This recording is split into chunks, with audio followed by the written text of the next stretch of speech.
Hello, thanks for joining us. This is Talking Europe on France 24. I'm Catherine Nicholson. Today I'm speaking to Ingrida Simonyte, who is Prime Minister of Lithuania. Prime Minister, thank you very much for being with us. Hello. Just to give a reminder to our viewers about your country, Lithuania, one of 4 European Union states which share a land border with Russia. For Lithuania, this is the Russian exclave of Kaliningrad. Lithuania, also one of the EU states which has been at the forefront of European and indeed Western support to Ukraine. In the first 6 months after Russia's invasion of Ukraine, Lithuania provided more bilateral support to Kiev in proportion to the size of its economy than France, the UK, the US, and all but 3 other EU governments, Estonia, Latvia, and Poland. Prime Minister, let's start with some recent news. After the explosions on the strategic Kerch bridge linking Russia to Crimea, Vladimir Putin blamed the explosions on Ukraine. A few hours later on Monday, Russian missiles struck cities including Kiev, Lviv, Dnipro, Zaporizhia. Were you expecting this from Moscow? Well, you can relate that to explosions on Kerch Bridge, or you can not relate it to the explosions because you can relate it to something different. For example, to the fact that Russians are losing on the battleground and the counteroffensive of Ukrainian army proves to be very successful on the south and east. So what usually Putin is doing in situations like that, he's attacking civilians.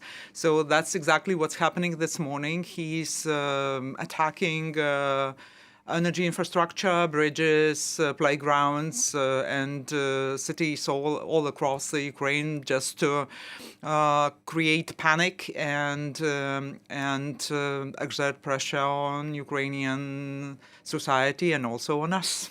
Do you believe that we're entering a new phase of this war, perhaps a more dangerous phase of the war? Well, it might be so, but there is nothing new really, because we've seen these sorts of airstrikes and missile strikes in the past. There was some pause and maybe the battle concentrated more on the front line recently. So maybe people sort of lost the sense of, of Russia fighting as it fights. But in the past there were numerous cases where from Belarusian soil, from Russian soil, from Black Sea, attacks were fired on many cities all across the Ukraine. So this is nothing new, unfortunately. Something that could come, which was given as a veiled threat a couple of weeks ago, was talk about a potential nuclear weapon attack by Russia. Do you believe Vladimir Putin would go through with this? Well, this is again a very complicated question because in the past, unfortunately, our experience is very bad. Because where people were saying, do you believe Putin can attack Ukraine? Some people were saying, no, it never can happen. But we are in the 7th month of the war, of this very hot phase of the war. So I do not have a habit of speculation what is in Putin's head, because I don't think he's made up his mind on this issue. The fact that he is using this blackmail against the transatlantic community rather than Ukraine itself is just his way of trying to press the countries that are supporting Ukraine to stop the support. This is something we absolutely cannot do. Well, if you read it as pressure specifically on the West, what is the appropriate response then from the West? Well, I know what is inappropriate response, because there were so many cases of inappropriate response in the past, unfortunately. Every time when somebody was thinking along the lines, we need to help Putin to save his face and give him something so he would not do something stupid, it just encouraged him to move further, because he takes this appeasement as a sign of weakness. So I think what he absolutely needs to understand is that if he risks this, then there will be a response he would very much regret. And when you talk about making concessions to Putin or appeasement, obviously France and Germany were very centrally involved in the negotiations that came after the Russian annexation of Crimea. Do you see a danger, perhaps from your point of view, that those countries or other countries in Europe might try and go into some negotiation that you would see as appeasement? Well, I've heard President Macron and Chancellor Scholz saying on a couple of occasions that there can be no deal on Ukraine without Ukraine. So anything that does not suit Ukraine is not a deal. And I think this is something that is the main precondition to start whatever sort of talks. So because now on the 24th of February, I think that Putin crossed all the lines that were there in the heads of a number of leaders who were sort of maybe reluctant to believe that Putin can go this way.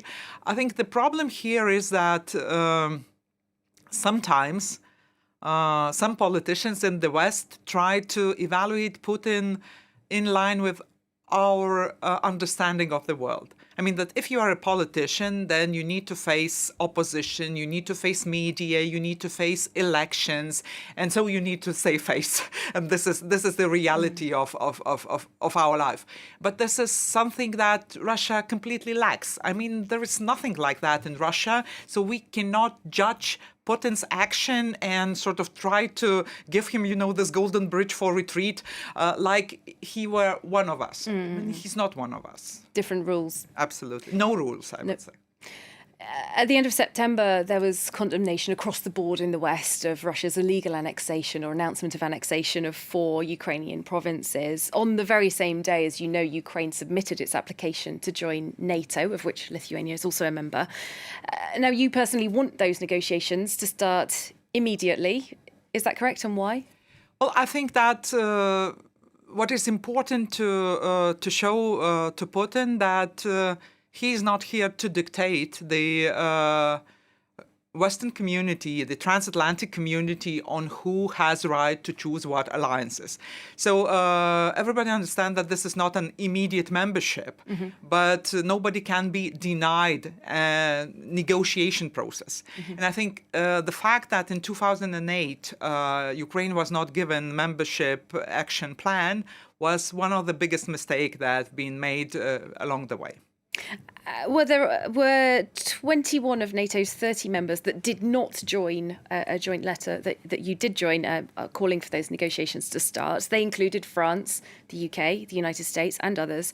The White House, for one, says it's not the right time. Now, we have heard in the past that NATO essentially does not want to import a live war into the alliance and essentially bind all 30 members to fight against Russia. Yeah, but I think this is a sort of an extrapolation of thinking, because sometimes people do think it was the similar debate, not the same, but similar debate about Ukraine's membership in European Union. There was, all sorts of things that were sort of put on the table. There are problems here, problems there. There is a war ongoing. So how can you potentially imagine the membership? But between the start of negotiations and the membership, there is some time limit, and there are things that needs to be done or needs to be achieved. So I would not sort of put that in the same bunch, because what is important, that Ukraine would not be denied a perspective, because this is something that Putin would very much want to see. Let's talk about sanctions. The European Union continuing to toughen its sanctions against Russia with new rounds every few weeks. These same sanctions have contributed to very high inflation across Europe, particularly Lithuania, where it was at 21%, I believe, in September. How long can your country sustain this economic pressure? Well, we know what is happening. And as a matter of fact, we know why it is happening. And we know that this is because Putin decided to manipulate the gas market. And that started well in advance of this invasion, because that started in 2021 when they stopped filling up the storage facilities in Europe and sent the market prices of gas up. And there is no sanctions on gas yet. So this is not because of sanctions, and this is exactly something Putin wants to persuade the societies in our countries. Well, the European Union is pledging to wean itself off all forms of Russian energy, and member states have been told to fill up their gas storage to 90% for the winter. That certainly had an impact on the prices. Definitely, because this situation in the market that was started by Putin sent the prices to unseen levels. And of course, this is having impact on inflation also in my country. So my country is safe in terms of security of supplies, because we knew that it's not good to rely on Russian gas. We've invested into LNG infrastructure. We have a terminal operational, so we are secure. We can also help our friends and neighbors in the region.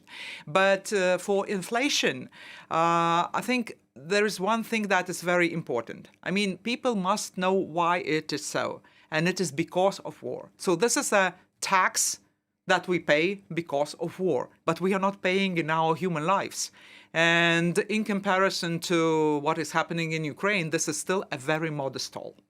And just very briefly, final question, your government and the other Baltic governments have been warning for a long time about potential Russian aggression. Do you feel that you are finally being listened to, and that the Baltic states perhaps have a stronger voice in Europe? Well, I see many things happening that should have happened years ago, including this energy dependency on Russia that should have never happened, because now we are on the center of blackmail as a union, not my country, not maybe Baltic countries, but as a union through some of the member states. So it's good that people decided that there is no way back. And I'm sure that there is no way back. And the more self-sustainable and more independent Europe becomes, the sooner, the better. Ingrida Simonyte, thank you very much for being with us on Talking Europe. Thank you. Having me. And thanks to you very much for watching. Do stay tuned to France 24.